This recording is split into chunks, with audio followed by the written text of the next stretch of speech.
afternoon, ladies and gentlemen, and welcome to Notre Dame Stadium.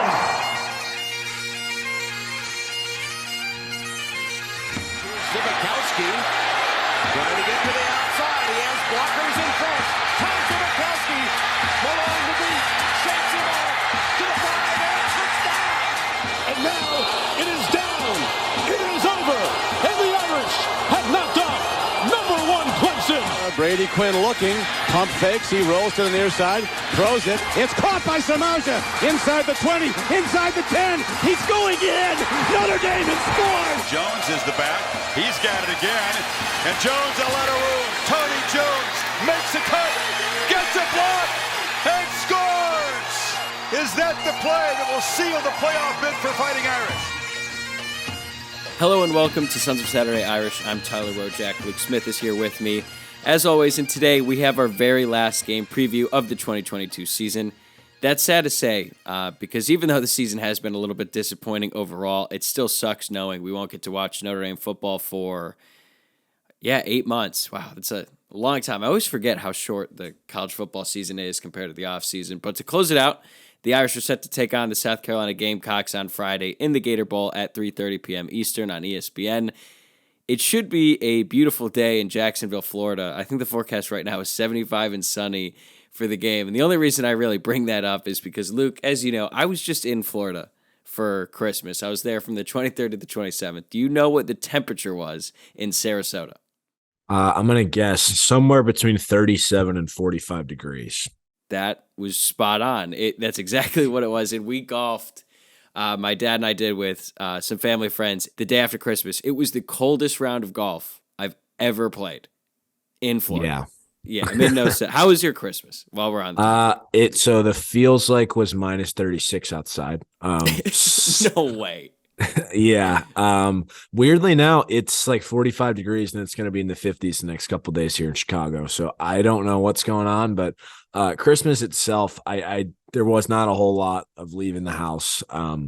Thankfully we were hosting, so didn't really have to leave the house, but it was good. But yes, it was brutally cold with some snow as well. I was just going to ask, was it just cold or did you guys get a bunch of snow? I know everyone else was getting dumped on. Yeah, snow. it was a couple inches, like nothing too major, but like definitely stayed on the ground. It'll probably all be gone by tomorrow now that we're in the 50s, which I'm totally okay with, but it just doesn't really make any sense. Were you offered tickets to that Bears game? The Bears-Bills game? Yeah.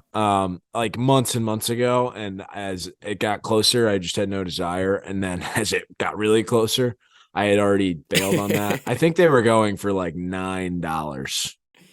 Honestly, 9 seems like a stretch. I was watching the Browns game too. Yeah. It's basically the same thing as the Bears. I think it was minus 37 wind chill. If you went to that game, either one of those games, you should be checked into an insane asylum. You are clinical.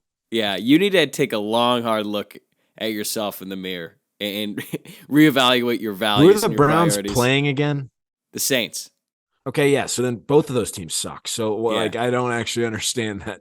At least like Bills fans are nuts, and some of them just went there. But yeah, that doesn't make any sense. Yeah, and they've got something to play for. The Browns and the Bears Saints fans. Yeah, nothing. All right. Anyways, back to the program here. We didn't really spend too much time on this upcoming game during our last episode with Kevin Sinclair and Pete Sampson, which, by the way, you should go check it out if you haven't already. It was our 100th episode of the show. But we're going to do a deep dive into this matchup on this episode, as we're now just a couple of days away from the last game of the season. But before we get into that, we've got to talk about the Sam Hartman news, I guess. Speculation. I don't even know what the proper term is to call it right now.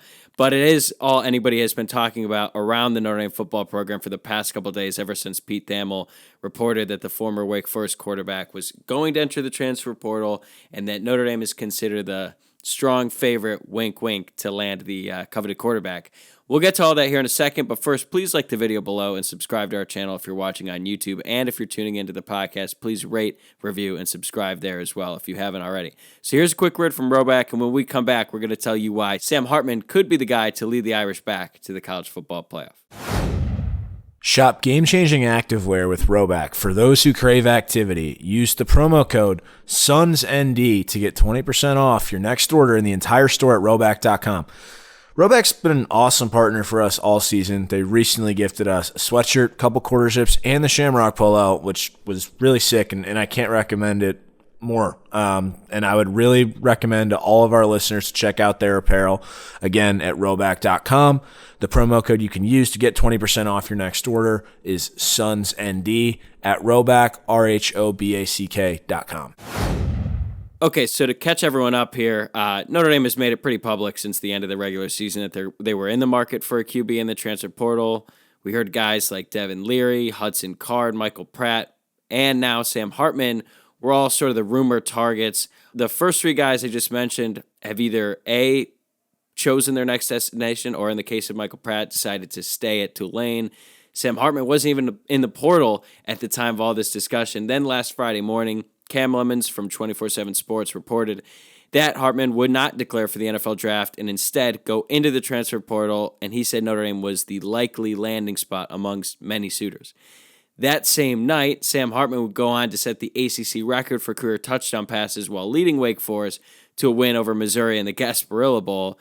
And then on Monday morning, Pete Thamel of ESPN officially broke the news that Sam Hartman was entering the portal and that Notre Dame was the expected landing spot for him. Nothing is official yet at the time of this recording, and I feel pretty comfortable in saying nothing will be official until after the bowl game. But Luke, we've talked about it a little bit offline the past couple of days. Now that you've had some time, how do you feel about the prospect of Sam Hartman suiting up in the blue and gold next year? It would certainly be welcome news. Any time you have the opportunity to enhance your roster, you take that. Personally, I also like the fact that this would be a guy that was in college while I was in college, because my senior year, I went down to Wake Forest and he started against Notre Dame as a true freshman on a day that was about 115 degrees in Winston-Salem. He actually got knocked out of that game. But the point remains, there was some overlap in our academic career. So I like that. It doesn't make me feel that old. At the same time, I'm somewhat of a Tyler Buchner believer still. I just sort of feel bad for him that through no fault of his own, he's likely not going to start next year. And with that said, I wouldn't count out Tyler Buchner. I just wouldn't. And so that's something that I'm keeping in mind. That said, it is welcome news should it happen. Yeah, I'm not out on Tyler Buchner either. And I really hope that even if Hartman does decide to go to Notre Dame, makes it official and all that, I really hope that Tyler Buchner doesn't transfer. One, selfishly as a Notre Dame fan, if you have Hartman and Buchner, the quarterback room is in a really good spot if that's your 1 and 2. Because as we know, injuries can happen to the starting quarterback, and you don't want your entire season to be derailed if that is the case like it was this past year for Notre Dame. I was super excited. I really don't know if there's a better option for Notre Dame in the portal or not in the portal technically, but there's not going to be a Caleb Williams in the transfer portal unless you're Lincoln Riley and you're leaving. So I don't really think Notre Dame could do better here. The fact that he has a ton of experience is awesome. Notre Dame has done well with senior quarterbacks. And I think it's really exciting. And maybe most of all, I think that if Hartman does come to Notre Dame, he would become the best passer to play at Notre Dame since Jimmy Clausen. And look, I love Ian Book. And I'm not ready to say that Hartman will be a better player for Notre Dame than Ian was at Notre Dame, because he was the all-time wins leader, and he did lead Notre Dame to 2 college football playoff berths. And I hate how Notre Dame fans still to this day decide to discredit what Book did. A big reason why Book was so good is because he ran the ball so well, and he was very elusive in the pocket, and he was able to create plays. But if you look purely at their passing ability, I don't really think it's a stretch to say that Hartman is kind of head and shoulders better. And if he comes in, it instantly changes the entire dynamic of the offense. And Notre Dame could have a truly elite offense for the first time in over a decade, maybe? Yeah, I don't know. I feel like 2019, actually, they put up a ton of points and averaged 30-something. 2015 was a very good offense, but I get what you're saying. Yes, the point certainly is there. Yeah, I another thing about Hartman too is he's going to come into this situation. If he does come to Notre Dame, he'd be a non-degree seeking grad student, so he's basically just a professional football player for all intents and purposes.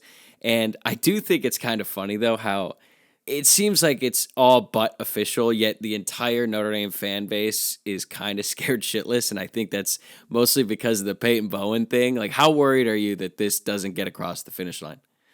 I mean, the only reason I'm worried is just because I've seen too many people tweeting about it for too long, and I do happen to believe that we are fucking cursed. So Wait, like yes, you and I or the fan base? you and I, but I guess also the fan base.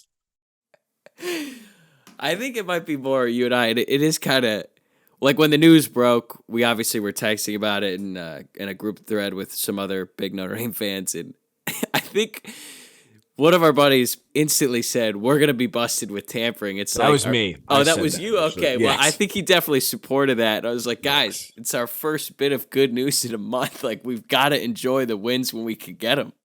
Yeah, but that is another concern of mine, just that could somehow come about. Anyways, assuming that this all does go to plan, it definitely puts Notre Dame in a position where they will have a very good shot to run the table next year, make the college football playoff again. I think regardless of who the quarterback is, this offense is going to have some explosive young receivers, loaded backfield, and probably the best offensive line in the country. You factor in Sam Hartman here, and I think you're, like you said, going to see a really, really elite offense.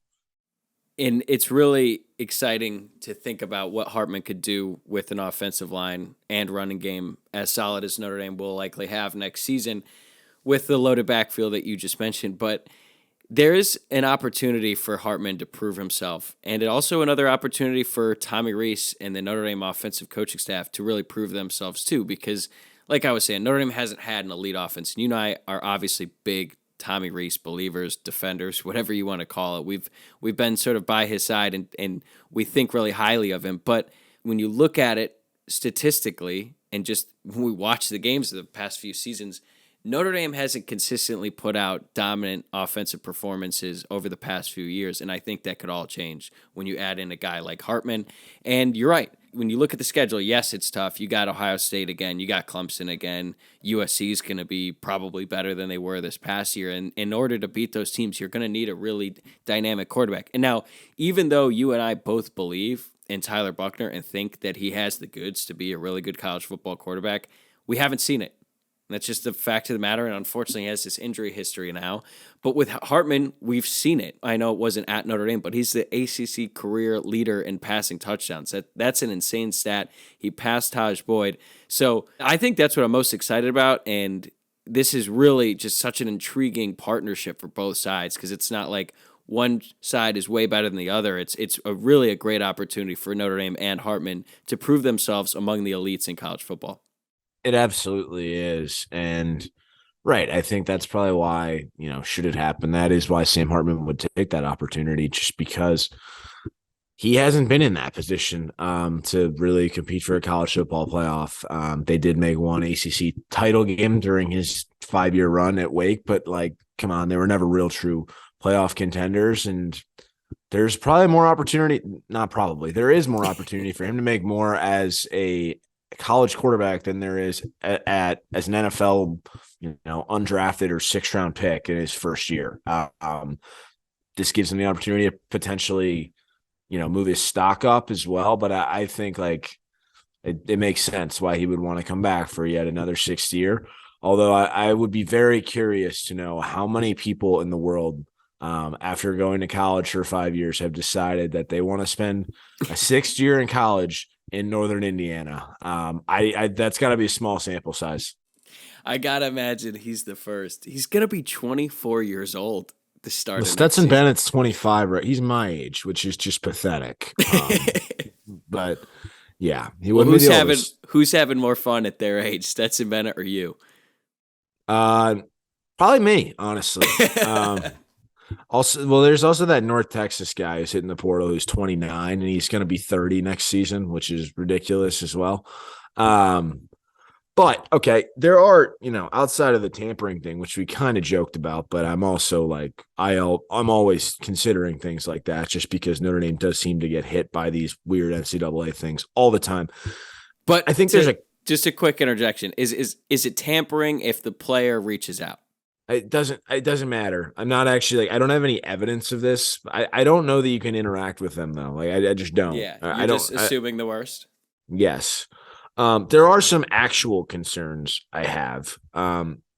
He's kind of Hartman has kind of just had a few games, especially in big games, where he just kind of shits the bed. The Louisville game this year comes to mind. Just played horribly, threw a bunch of picks.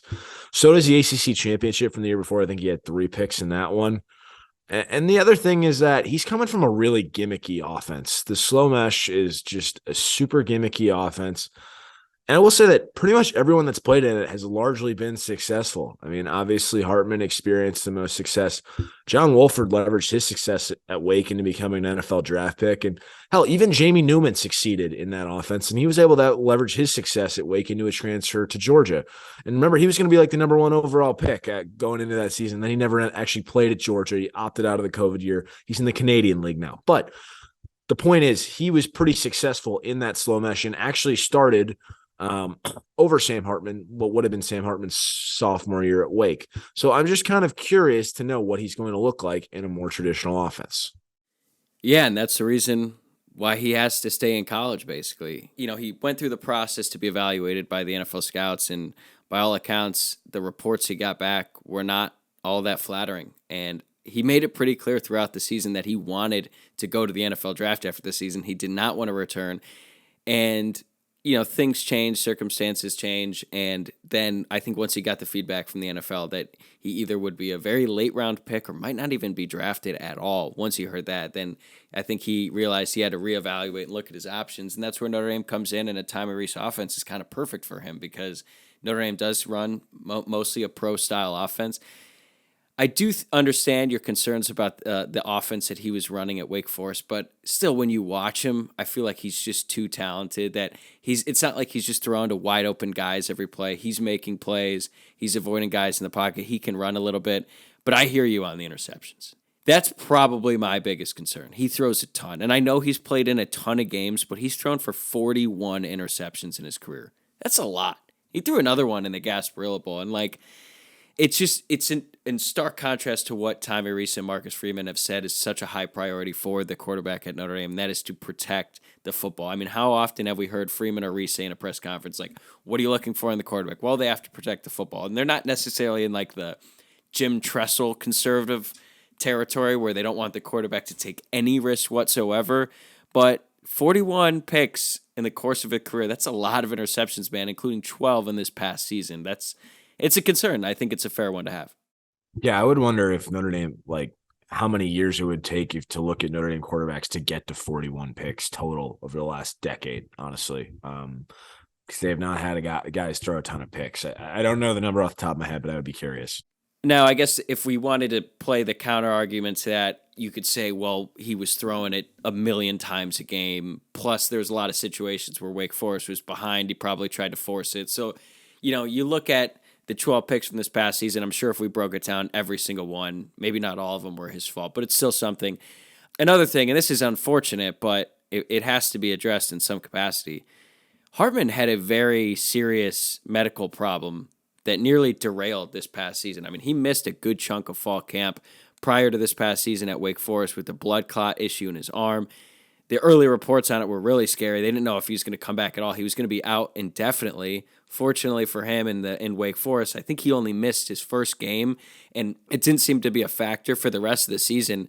But, I mean, you and I aren't doctors, but when you hear things like that, it's a concern, and I think it's something that's going to be followed and monitored closely by the Notre Dame training staff and stuff like that. But basically what we're saying is we're all very excited about Hartman and the potential partnership here, but it doesn't come without its caveats. Yeah, there's always risk. But, you just got to take that for what it is. And I think the good will outweigh the risks here. But, yeah, there are certainly risks. Yeah, I think, despite all of what we've been saying the past couple minutes here, we're both very excited about this. And, I think it'll be really exciting. Hopefully we'll hear something official in the coming weeks. And obviously once we get that news, we'll talk about it here on this podcast. But you ready to talk about the Gator Bowl? I think we've avoided it long enough. So like I was saying earlier, game Friday, Notre Dame is currently favored by 2.5. Over-under is 51. Let's get the opt-outs out of the way because when we talk about bowl games now, that's always a topic. So Notre Dame, obviously, without Michael Mayer, Isaiah Foskey. Andrew Pine. Their two best players and the starting quarterback. So 3 key positions there. South Carolina has a ton, especially in offense. They got 6 starters on offense. Now, granted, not all opt-outs. Their wide receiver, Jalen Brooks, his status is unknown, but they're without Marshawn Lloyd, who's their leading rusher, and they're basically down to 1 tight end. Their right tackle is left, and then on defense, they're without 4 starters, including their 2 best defenders. So there's a lot of guys missing in this one, but Spencer Rattler, their starting quarterback, is playing, which honestly kind of shocked me, considering how many other guys left. But as for this game, how would you describe your excitement level? I'm excited to watch the game, but I can't say I'm super excited about the game itself, if that makes any sense. Like, it'll be nice to have it on and see Notre Dame playing, but also it feels like a really long time ago, that USC game, even though it's not. It's only like 3 or 4 weeks ago. It, for whatever reason, like, I think when that happened, I just kind of accepted the season was over, like over in finality, not just like, I'm done with this. So it's almost weird to me that we have another game. But I am looking forward to watching it. I just don't really know what to expect. Yeah, I think maybe the thing I'm most excited about in this game is so that Notre Dame can end the season on a high note, because that loss to USC, it sucked. And I'm grateful for the opportunity to be able to watch Notre Dame play again. We only get 13 of these a year. And even though during the season sometimes we might take it for granted just because it's on every weekend, and when you're playing games against UNLV on Peacock, it's not always that invigorating. But I think this will be really fun. Plus, I got the in-house rivalry. My sister graduated from South Carolina in 2021, although I don't think she could name 3 players on the roster today, so I don't know how much her and I will be trash talking, but I do have some other friends who went there randomly. It's a big spot for people from Louisville to go to college. Never really understood that part because it's still like 8 hours away, but I've been there a couple times. I was there for the South Carolina-Kentucky game my senior year of college. That was a really fun time. Do you have any strong opinions on South Carolina? No, I've been down there maybe once or twice. Just like, I think we were down in South Carolina and just walked around the campus, and like their baseball stadium, because I was in South Carolina, was kind of like the cream of the crop in college baseball back like 10 years ago.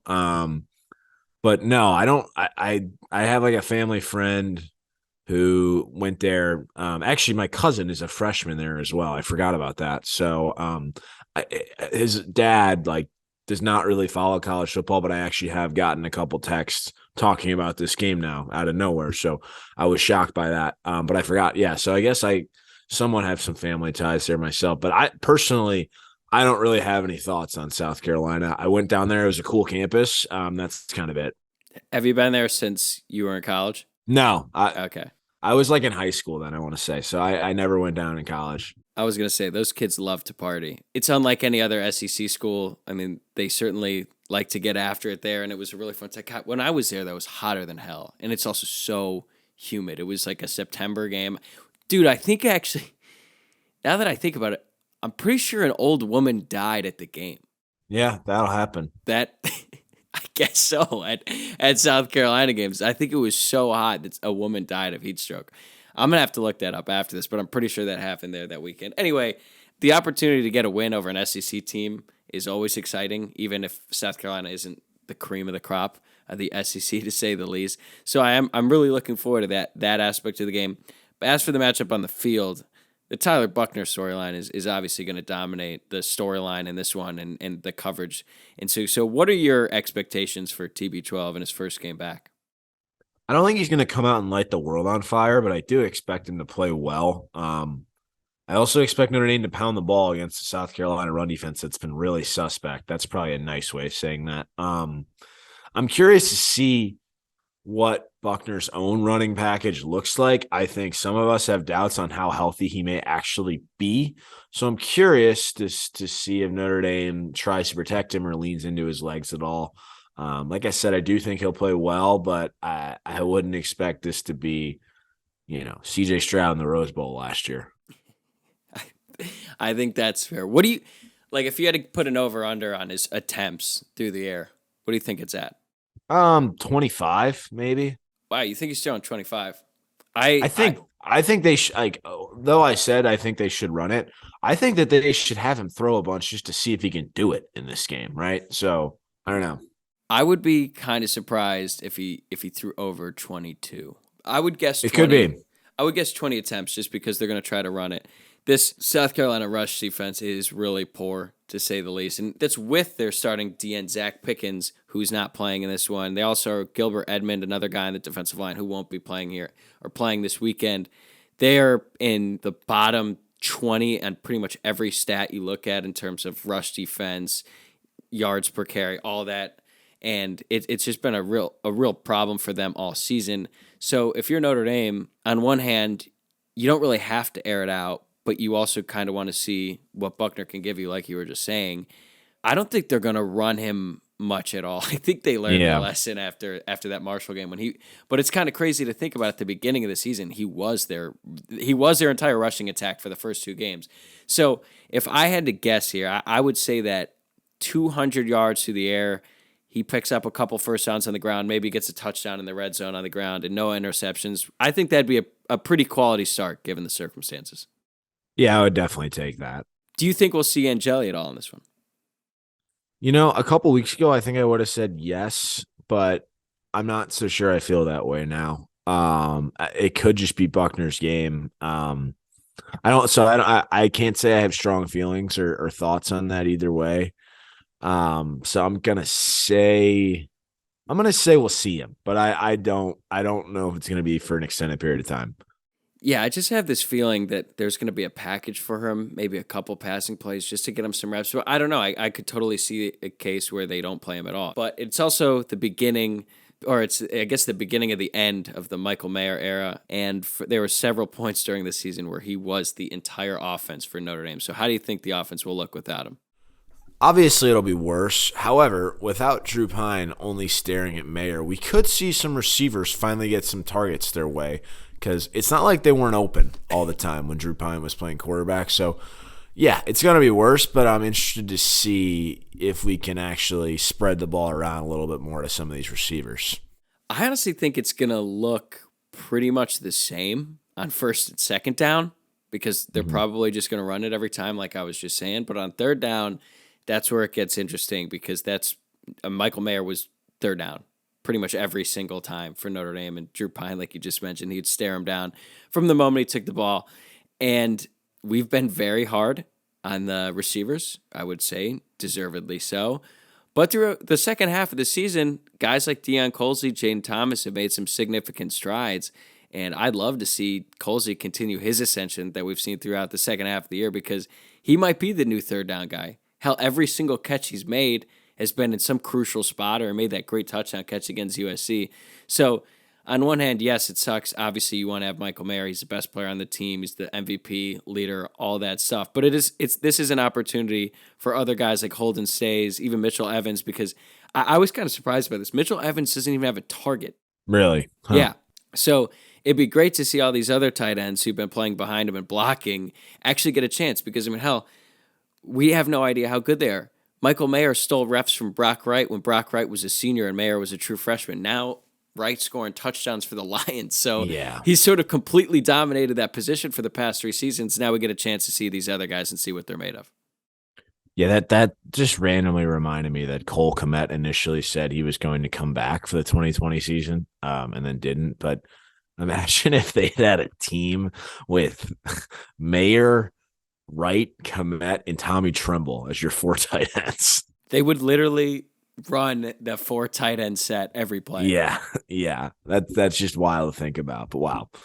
On the other side of the ball, Notre Dame is without Isaiah Foskey, and South Carolina is coming in red hot into this matchup. We mentioned the opt-outs, but the most important player, Spencer Rattler, their quarterback, has kind of saved his season, and you could honestly make the case that he sort of saved his career with his last 2 performances, big wins over Tennessee and then Clemson, and he has lit it up. And say what you want about him and how his career has turned out, but he's looked really, really good. So are you concerned at all with how Notre Dame is going to be able to defend that passing attack without their starting cornerback, Cam Hart, and without their best pass rusher in Isaiah Foskey? It's a good question. I'm still not really sure how that Tennessee game happened the way it did. I watched that, and it was kind of just like an out-of-body experience for South Carolina. Like, I don't think that would ever happen again in a million years. But obviously, it would be nice to have Cam Hart for this one. Instead, Tariq Bracy, who will be back after missing the USC game, is moving from nickel to corner. I expect Notre Dame to play well defensively. It could be one of those things where Rattler continues his late season role, but as you talked about earlier, they're down a lot of weapons. Is most notably Jaheim Bell, who's kind of their switchblade, do everything running back / tight end. So I think it's going to be a struggle for him just not having all his guys. Just knowing what we know about Spencer Rattler too, I'm shocked he's playing in this game because anybody who's followed him since QB1 just knows he's kind of an arrogant son of a bitch. So I'm shocked that he's playing in this game, but he actually came out and said he owed it to Shane Beamer. So maybe he finally has done some growing up, but that shocked me. Yeah, I was certainly surprised by that as well. But they also have Juice Wells, who led up Tennessee and Clemson as well. So he's one really strong target for Rattler. And I can't get the abuse that was what USC did to Jaden Mickey out of my head. Now, I know Tariq Bracy is back, and I think he's actually not going to play nickel. They're going to put him out wide, and he's going to play corner. Thank God, because that means Mickey will be less on an island than he was against USC. And Notre Dame's pass defense has been pretty solid all year. Now, granted, they do have Brandon Joseph. He will be playing. Another one that kind of surprised me, honestly, because it seemed like he might not play either. But Notre Dame's defensive line is dealing with some injuries as well. Jason Adamiola is dealing with something. I think he's expected to play without Foskey. I don't know. This could be a great opportunity for Justin Adamiola to step up because if he does return for a 6th year next season, he will be the starting Viper. This is a increased role, increased priority for him. So we'll see. But I don't know. I'm not going to lie. I'm a little bit nervous about how Notre Dame's defense will be able to compete just because I just have PTSD from what Caleb Williams did. Now, Rattler's not Caleb Williams, but still. As for the special teams, this might be the most important element of the game because both of these teams have top 5 special teams units in the country. South Carolina kind of is the clear number one. So how do you think, or do you think that the special teams will make a big impact on the outcome? I actually don't because I think it'll be a non-factor because both teams are so good at it and so disciplined. So weirdly enough, I think that'll wipe out its impact on the game just because you'll see things go as they should. Yeah, I would say I agree with that to an extent. Although if it gets down to a situation where both teams start trading field goals, like they aren't able to punch it in the red zone, Mitch Jeter, their kicker, is better than Blake Grupe. And that would concern me.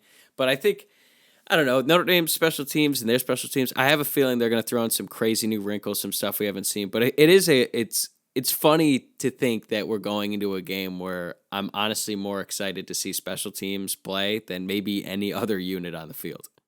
That is kind of wild. Yeah, I don't know that I share that sentiment, but yes. It's certainly going to be exciting every time something happens. And, all season long, I think I've been predicting or maybe just hoping for a Chris Tyree kickoff return for a touchdown. This could be his last game in a Notre Dame uniform, so I'm not going to call that this week. Their kickoff coverage unit is really strong. But that's how we feel. We've covered all 3 phases of the game now. Are you ready to do some score predictions? Yeah. I think Notre Dame wins this one pretty handily. I think it's 34-20 Notre Dame. Just because South Carolina is missing so much. I think, like I said, while I don't expect Tyler Buchner to light the world on fire, I do expect him to play with a bit of a chip on his shoulder, especially as this Hartman stuff is kind of buzzing around. So I think he'll play well and he'll be motivated to lead Notre Dame to a victory in his first action in a couple months. This could be kind of a boring game, to be totally honest with you, but the only reason I'm saying that is just because it just feels like kind of, I don't know what the word I'm looking for is, but just like zapped of energy. There just isn't a lot of buzz around this. Maybe there is from the South Carolina side of things, but I don't feel like there is from Notre Dame side of things. Yeah, I don't know about South Carolina, just given all the opt-outs they have. But then again, the opportunity to play Notre Dame in a bowl game, fans are definitely going to turn out for that one, and I'm sure there's going to be... And it's closer. Yeah, there's going to be plenty of South Carolina fans. Who the hell wants to go to Jacksonville? Not me. It's probably the worst place in Florida, and that's a terrible state. Worse than Tallahassee? Ooh, Tallahassee is a special kind of hell. So I don't. Tallahassee deserves its own distinction there, but I think they're not too different. Outside of the COVID season, is this the least amount of games you've attended since, I don't even know, pre you going to Notre Dame? Yeah. I mean, honestly, I went to 5 in the COVID year. I only went to 7 this year. So that's like pretty much the same amount. Yeah, that's a little bit jarring. Granted, Notre Dame was undefeated that year, so a little bit more to be excited for. I'm picking Notre Dame 27-17. I just have a feeling it might take a little bit for Notre Dame's offense to get going. I think they're going to be able to run the ball at will, but it's just hard for me to expect Tyler Buchner, who hasn't played since week 2, is going to come out and he's going to be able to deal and convert on third downs, especially without Michael Mayer. It'll kind of be a slow start for Notre Dame. They'll eventually be able to get it going. They'll probably give up a big pass play or two through the air to Rather. Like, he's going to get his in a couple of these plays. He's just been playing too well of late for me to think that Notre Dame is going to shut their passing game down, especially without Cam Hart. But I feel pretty good about a 27-17 win because A, that hit the cover, and also B, it would be, this isn't like the high quality bowl win that Notre Dame haters constantly bring up, that Notre Dame hasn't had a big bowl win in a while, but it'd certainly be something, especially after the way that last season ended. Yeah, I guess so. I mean, you always want to win, right? I don't know that it moves the needle a whole lot, but ending the year with 9 wins, I think, would be significant enough, especially when you consider that this team lost to freaking Marshall and Stanford. So on that note. Yeah. All right, well, thank you guys for listening. For Luke and myself, this will be our last game preview of the 2022 season. Please give us a follow on Twitter, Instagram, and Facebook at Sunset Irish. And please like the video, subscribe, all that jazz. And we will be back once this game is over, and we'll wrap up the 2022 season for the Fighting Irish. So we'll talk to you soon.